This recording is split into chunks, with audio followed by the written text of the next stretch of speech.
set the stage here. You got the back pain, you got crazy wild hormones taking you all over the place. Morning sickness, sometimes afternoon and evening sickness, tiredness. It's like an alien takes over your body.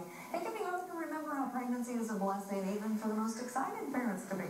That's why Pastor Sarah Jobe felt that way during her back-to-back pregnancies. She's now written a book reminding women how God is present in pregnancy at precisely the places that seem the least divine.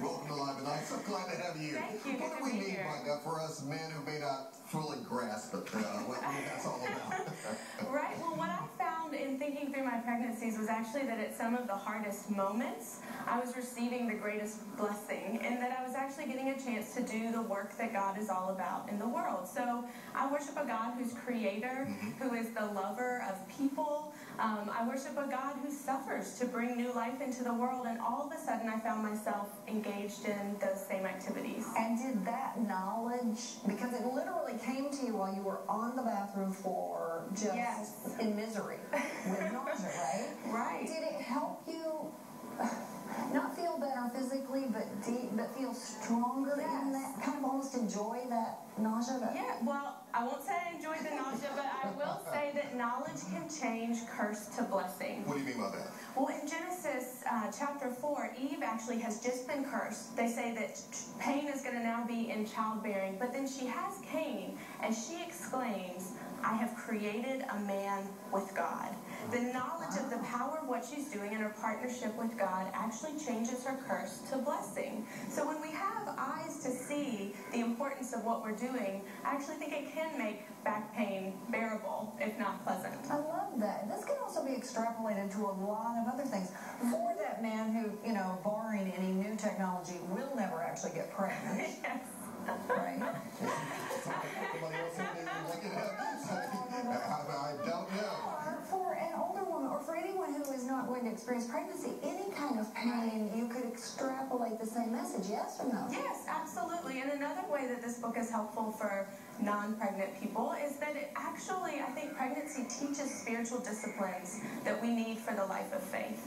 It teaches us to wait on God.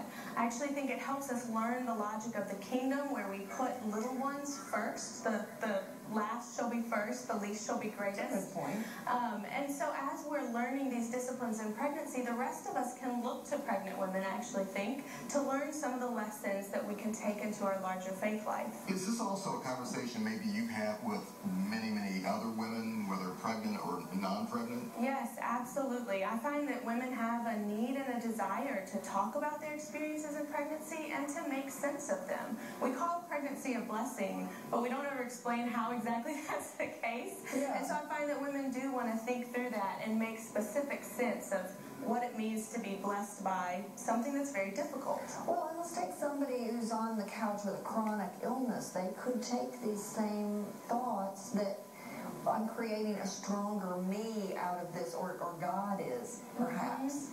Absolutely. I mean, I think that the connection is suffering that brings forth new life. So I don't want to say that every suffering is good or every suffering is God ordained, but we do come across sufferings that bring new life, that bring hope, that bring peace and grace to the world. And those are an amazing chance to partner with God. Absolutely. How can we get the book? You can get it on Amazon. You can get it at your local booksellers. It's been out here about a month. Awesome. And again, what's it called? Creating with God, the wholly confusing blessedness of pregnancy. I love that one. All right. Great shower gift. We appreciate you being here. Thanks for having me. Thank you. All right, shifting gears right